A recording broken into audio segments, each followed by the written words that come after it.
So is it true that you saw hell? Oh yes, absolutely. I saw the real hell. I was there, and I wouldn't wish that upon my worst enemy. I don't care what a person has done to me. I would never wish that on them.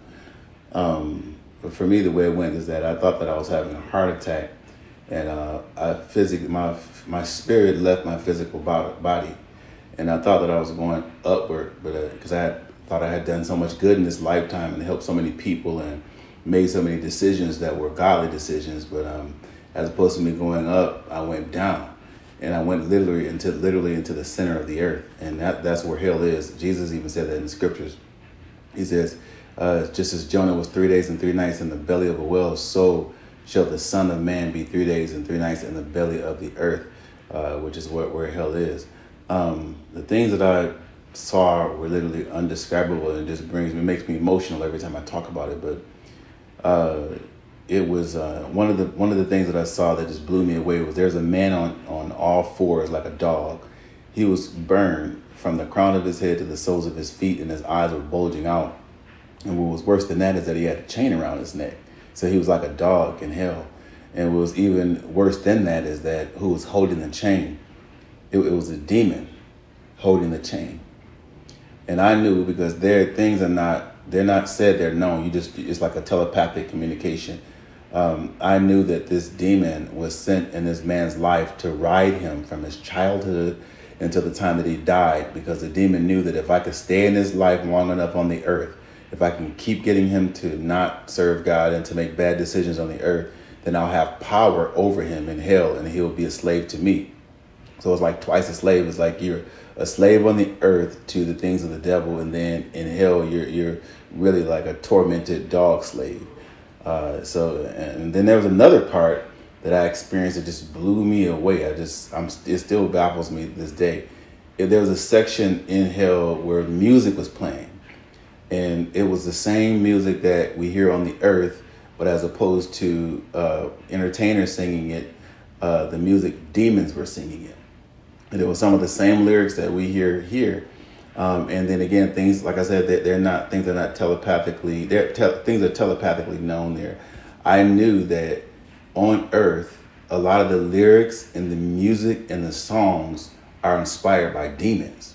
So sometimes when people smoke to get high and to get lyrics and to get verses and rappers and all those things.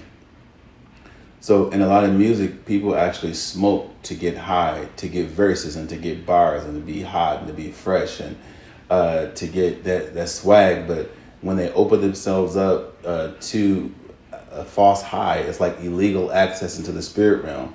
They actually come in contact with demons who give them lyrics for the purpose of controlling people on the earth. So here, music is for like to get over a breakup. Don't worry, be happy. I busted windows out your car, or under my umbrella, or whatever. Every lyric to every song is to torment you as to the fact that you didn't worship God through music when you were on the earth.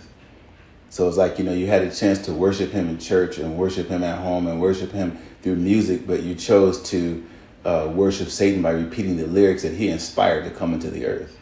So there's people there for that, because music is very controlling. And I was angry with God, because it's like, how did I do this much good and I'm actually in hell? Well, I lifted up out of hell and I came back on the earth, and God began to speak to me. I actually saw the real Jesus. I saw him, and he began to speak to me, and he said, you have been secretly upset with the people that hurt you.